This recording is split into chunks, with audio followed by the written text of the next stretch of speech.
स्वागत है दोस्तों आपके ऑनलाइन स्टडी बूस्टर चैनल में। मैं प्रदीप कुमार आज आपको ब्लड से रिलेटेड कुछ क्वेश्चन कराऊंगा जो मोर देन इम्पोर्टेंट है, जो पिछले वाले से। ठीक है, आज अपन बात करेंगे जीवाणु से निपटने के लिए कौन सा डब्ल्यूबीसी वर्क करता है, मतलब कौन सा डब्ल्यूबीसी जो सबसे ज्यादा वर्क करता है। आपको मैंने बताया था कि बेंटेन की ट्रिक बताई थी, बेसोफिल, इओसिनोफिल्स, न्यूट्रोफिल्स, जिसमें न्यूट्रोफिल सबसे ज्यादा थे तो वो सबसे ज्यादा वर्क करेगा, मतलब जीवाणु से निपटने के लिए वो वर्क करेगा, न्यूट्रोफिल्स। ठीक है, अब बात आती है प्रोटोजोआ और वायरस से निपटने के लिए कौन सा डब्ल्यूबीसी वर्क करता है। अब बात ये है कि भाई प्रोटोजोआ और वायरस से निपटने के लिए ठीक है काम करता है तो करता है। अब आप ये सोच रहे हैं कि कोरोना वायरस से क्यों नहीं लड़ रहा है। भाई कोरोना वायरस तो पूरा लड़ ही रहा है, जितनी हो सकती है उतनी अपनी क्षमता दिखा रहा है। अगर आपके पास मान लो आपके सामने कोई बंदूक लेके खड़ा है तो, और आपके पास कुछ ही नहीं है तो आप क्या करेंगे, शांति से वो मार के जाएगा ना आपको, बस क्षमता होनी चाहिए उतनी। तो वो है अपना इओसिनोफिल्स,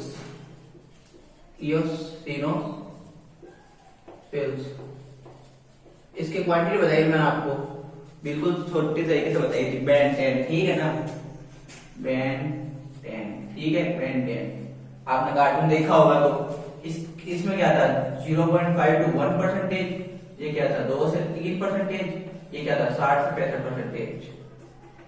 ठीक है, तो अब देखो 60 से 65% कौन है, जीवाणु से निपटने के लिए जो डब्ल्यूबीसी वर्क कर रहा है वो न्यूट्रोफिल्स। ठीक है, और प्रोटोजोआ और वायरस से लड़ने के लिए जो डब्ल्यूबीसी वर्क कर रहा है वो कौन सा है, इओसिनोफिल्स, जो कि 2 से 3% होता है। तो अब बात करते हैं मानव रक्त में सबसे ज्यादा पाए जाने वाली कोशिका कौन सी है।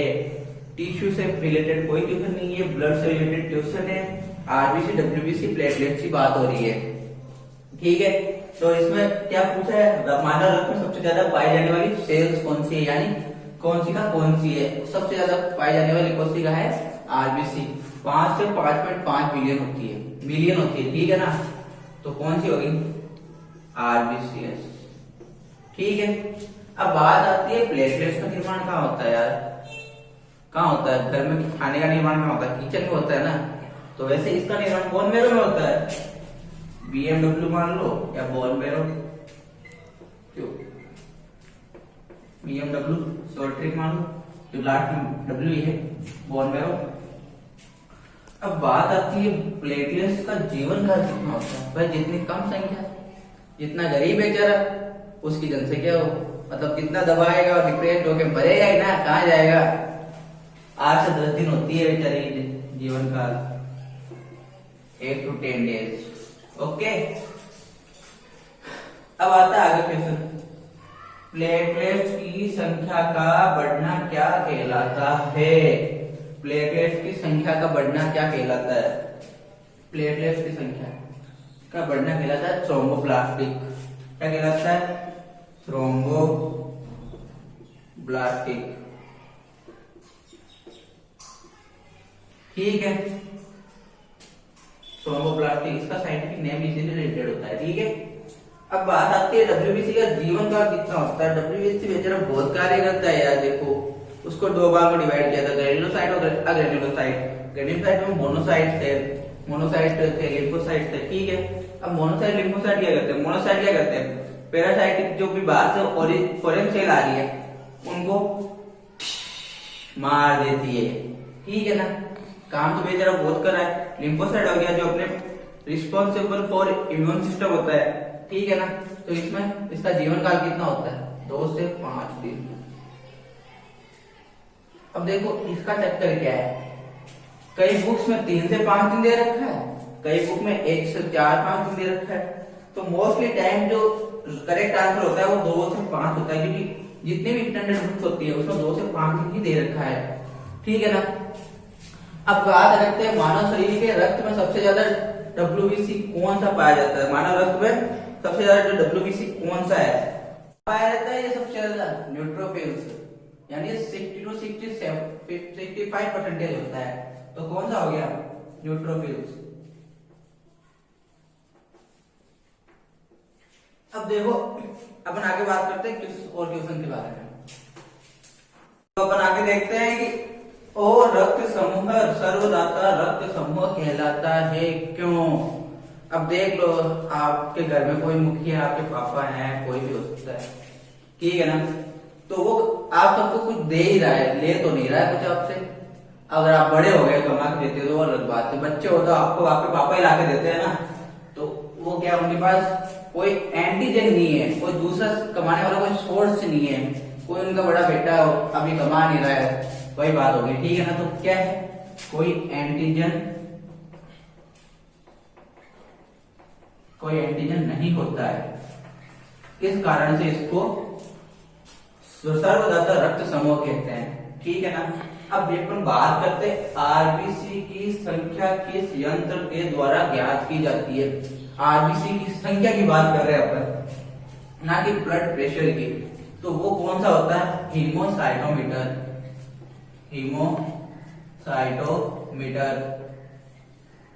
ये जो होता है आरबीसी के नंबर काउंट करने के लिए काम में लिया जाता है। आगे बात करते हैं रक्त दाब किस यंत्र द्वारा मापा जाता है, यानी BP, not blood pride, blood pressure की बात हो रही है, ठीक है ना। तो वो कौन सा यंत्र होता है, वो होता है स्पिग्नोमीटर। ठीक है। अब अपन बात करते हैं यार कि अपने घर में मान लो कि घर की बात कर लेते पहले। क्वेश्चन क्या है, मानव शरीर के रक्त में सबसे कम डब्ल्यूबीसी कौन सी पाई जाती है, किचन में सबसे कम सामान कौन सा पाया जाता है।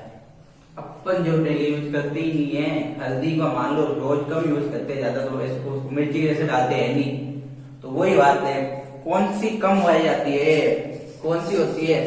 जैसे कि इसका वर्क तो हो गया डब्ल्यूबीसी का 2 से 5 दिन होता है, तो मानव शरीर में सबसे कम डब्ल्यूबीसी बेंटेन वाली बात कौन सी हो गई, बेसोफिल्स।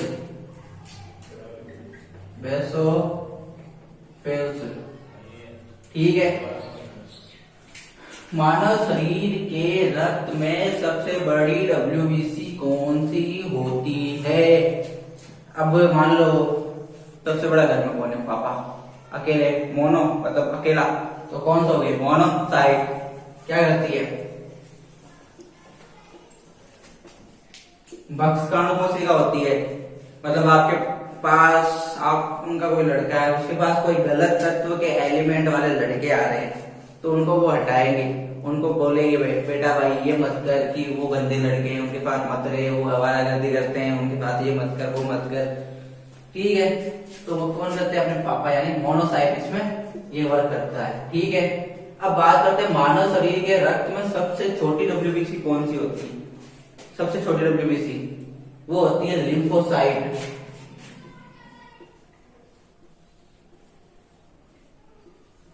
ठीक है। अब लिम्फोसाइट क्या करती है, ये रिस्पॉन्सिबल होती है अपने इम्यून सिस्टम के लिए, प्रतिरक्षा तंत्र के लिए। ये 2 टाइप की होती है, बी और टी, ठीक है।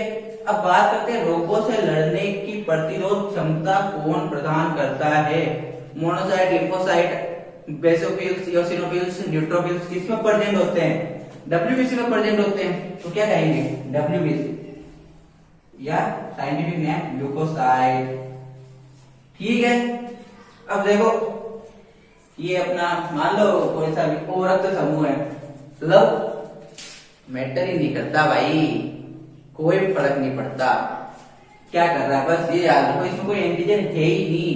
लव क्या होता है, फील होता है, फिजिकल स्टेटमेंट नहीं होता है, ठीक है ना। अब अपन आगे बात करते हैं। तो अपन बात करते हैं भारत में गर्लफ्रेंड बॉयफ्रेंड के रेशियो के बारे में। रक्त में आरबीसी डब्ल्यूबीसी का रेशियो क्या है। अभी देख लो सुशांत सिंह राजपूत की गर्लफ्रेंड रिया चक्रवर्ती को, पहले लौंडे थे 600:1, पहले थे 6 बिलियन उस लड़की के पीछे, अभी कितने रह गए, 600 रह गए।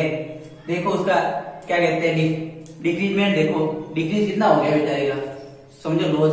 वही बात है, क्रेडिट कार्ड की बात चल रही है अभी, वो अभी आया था इंस्टाग्राम पे, बहुत ट्रेंडिंग में चल रहा है कि मेरे पास क्रेडिट कार्ड है, प्रिया बोलती है, हाँ फिर मैं तेरी होगी। देखो यार, मानव शरीर के किस अंग में रक्त अनुपस्थित होता है, यानी एब्सेंट होता है, वो होता है अपना कॉर्निया, जो आंख के ऊपरी होता है, कॉर्निया।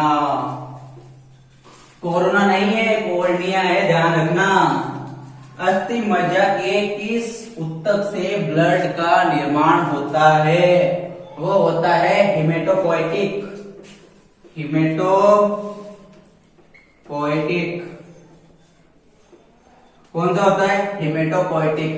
अब देखो मैं बताने जा रहा हूं आपको आपके शरीर के बारे में अच्छी बात। आपके शरीर में गोल्ड प्रेजेंट है, शरीर में गोल्ड है, शरीर में gold gold gold gold gold Bappi ले ली। रक्त में कौन सा धातु पाया जाता है?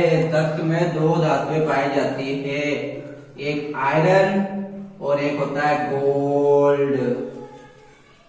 ठीक है, तो आप समझ लो, आप चलते फिरते गहने की दुकान हो, ज्वेलरी की दुकान हो, कुछ भी मान लो, वैसे भी ज्यादातर लेडीज पहनती है। अब बात करते हैं रक्त जमाने में किस तत्व की भूमिका मुख्यतः होती है? कौन सा तत्व की भूमिका है जो मुख्य तो होती है? वो होता है कैल्शियम प्लस, कैल्शियम 2 प्लस होता है। ठीक है, अब देख लो रिया चक्रवर्ती बेचारे कितने लड़कों को बर्बाद कर ही रही है। आप भी मेरे को लगता है उसी श्रेणी में होंगे। तो अपन बात करते हैं आगे विटामिन की। अपन बात करेंगे विटामिन। होता क्या है विटामिन? विटामिन ये होता है organic compound, chemical organic compound. ये केमिकल, आज मैं केवल आपको इतना ही बताऊंगा कि पानी में और फैट में सोल्यूबल कौन कौन से विटामिन होते हैं। तो पानी में सोल्यूबल होते हैं 9 और फैट में सोल्यूबल होते हैं 4। अब इनकी शॉर्ट ट्रिक बताते हैं आपको। मान लो ये एक दारू की बोतल, सॉरी दारू नहीं, गिलास मान लो, इसमें अपन ने ले रखा फैट की कोई चीज, यानी वसा। वसा ठीक है, इधर अपन ने ले लिया पानी, वाटर। अब इसमें अपन ने डाला एक कीड़ा। ठीक है, और इसमें भी डाला एक कीड़ा। अब इसमें जो भाई साहब थे कीड़े जी, इसमें तैरने लगे और इसमें जाके मर गए यार, ये कौन सी बात हुई? ठीक है, तो अब देखो कीड़े से मतलब क्या है? विटामिन के, vitamin E, vitamin D, vitamin ए। ठीक है, तो मतलब पेट में सोल्यूबल कौन कौन से हुए? 4 हो गए। कीड़ा मतलब के, ई, डी, ए। अब अपन अपने को डी कहां से प्राप्त होता है, ए कहां से प्राप्त होता है, वो आपको अगले वीडियो में बताऊंगा। अब इसमें जो होते हैं वो होते हैं 9, वाटर सोल्यूबल जो होते हैं वो 9 होते हैं। एक तो हो गया कीड़ा, तो इधर चला गया, तो बी, सी और B1 के बी के सारे कॉम्प्लेक्स। ठीक है, अब मैं इनके सारे केमिकल नेम बता देता हूं आपको एक बार।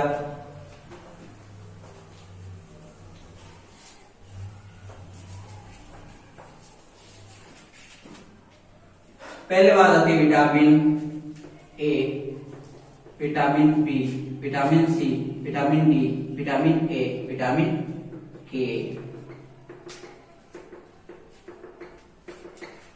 अब विटामिन ए, विटामिन बी की बात करते हैं, तो ए का जो केमिकल नेम होता है वो होता है रेटिनॉल। अब इसमें कौन सा रोग होता है? इससे होता है रतौंधी, यानी रात में कम दिखना, संक्रमण, संक्रमण के कारण। ठीक है, अपन बात करते हैं बी की, विटामिन बी। विटामिन बी में बहुत सारे कॉम्प्लेक्स होते हैं, vitamin B, vitamin B2, vitamin B4, vitamin B7, vitamin B12, इतने सारे बहुत सारे कॉम्प्लेक्स होते हैं। तो इसका नाम क्या है? इसका तो अपन बात करते हैं विटामिन बी। विटामिन बी का केमिकल नेम यानी रासायनिक नेम क्या होता है? उसका नाम होता है थायमिन, जिससे रो कौन सा होता है? बेरी बेरी रो होता है। ठीक है ना? अब बेरी बेरी विटामिन बी से पहचान सकते हो कि बी मतलब बेरी बेरी, थायमिन। अभी आप इस सोच रहे होंगे यार इसके नाम हार्ड है, तो मैं आपको अगले वीडियो में इसकी सारी शॉर्ट ट्रिक लाके दे दूंगा। ठीक है, अब अपन बात करते हैं विटामिन सी। विटामिन सी में कौन सा एसिड होता है? विटामिन सी में विटामिन सी का जो केमिकल नेम होता है वो एस्कॉर्बिक होता है, और स्कर्वी और मसूड़ा का फूलना, इसके रोग होते हैं ये। ठीक है, vitamin D calciferol, rickets. Rickets किस कमी कारण होता है? सूर्य से जो आपको विटामिन डी मिलता है उसमें कमी हो जाती है तो आपको रिकेट्स मिलता है। ठीक है, अब विटामिन ई की बात करते हैं, इसको कहते हैं टेकोफेरॉल। जिसका कारण है नपुंसकता। आप जानते हैं नपुंसकता क्या होती है, ठीक है। विटामिन के, फिलोक्विनोन, जो कि मैंने बता चुका हूं आपको, ब्लड क्लॉटिंग यानी रक्त का थक्का न बनने का स्रोत होता है ना। तो अब देखो, प्यार मोहब्बत को मारो गोली, अपन बात जो हो गई वो हो गई है। अब मैं आपसे विदा लेता हूं। अगर आपको मेरा सेशन अच्छा लगता है तो लाइक कर दे, अगर कोई कमी होती है तो कमेंट बॉक्स में बता दे, या टेलीग्राम की लिंक डिस्क्रिप्शन बॉक्स में दे रखी है, उसमें आप मेरे से कुछ भी पूछ सकते हैं, और कोई कमी होती है आपको मेरे को बता सकते हैं, ठीक है। अब अपन को आपको, अगर आप नए हैं तो चैनल को सब्सक्राइब कर दे और बेल आइकन को दबाना ना भूलें। जय हिंद, जय भारत।